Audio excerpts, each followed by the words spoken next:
பாஜக ஆளும் மாநிலங்களிலும் எஸ்ஐஆர் பணிகள் மேற்கொள்ளப்பட்டுள்ளதாக மத்திய இணை அமைச்சர் எல் முருகன் தெரிவித்துள்ளார்.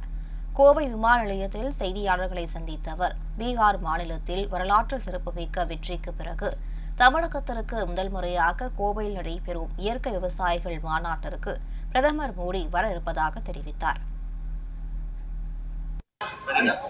மாண்புமிகு பாரத பிரதமர் மரியாதைக்குரிய திரு நரேந்திர மோடிஜி அவர்கள் நாளைக்கு நம்மளுடைய கோயம்புத்தூர் வருகை தர இருக்கிறாங்க.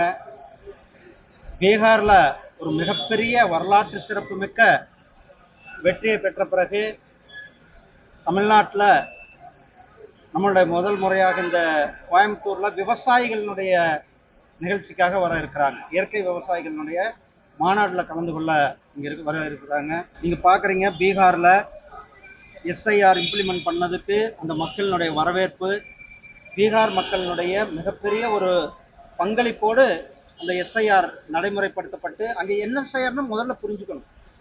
அதாவது போலி வாக்காளர்கள் அல்லது இரட்டை வாக்காளர்கள், இறந்து போன வாக்காளர்கள், இந்த வாக்காளர்களை நீக்குவதற்கான ஒரு சிறப்பு முகாம், அவ்வளோதான்.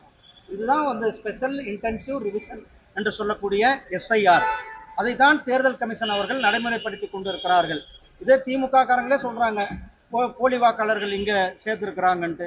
இதே குளத்தூர்ல கிட்டத்தட்ட 4000 வாக்காளர்கள் போலி வாக்காளர்கள் இருக்கிறாங்கன்ட்டு. இதே வைகோ அவர்களே சொல்றாங்க, இங்க வாக்காளர்கள் இரட்டை வாக்காளர்களாக இருக்கிறார். அப்ப அதையெல்லாம் களைப்பட வேண்டும் இல்லைங்களா? ஜனநாயகத்துல ஒரு தேர்தல், மிக முக்கியமாக தேர்தல் நடைபெறுகிறது. அந்த தேர்தல் நியாயமாக இருக்க வேண்டும், வாக்காளர்கள் நியாயமான வாக்காளர்களாக இருக்க வேண்டும். அதை நடைமுறைப்படுத்துவது தேர்தல் கமிஷனாக இருக்கிறது. அதை செயல்படுத்திக் கொண்டிருக்கிறார்கள். அதற்கு அனைவரும் ஒத்துழைக்க வேண்டும்.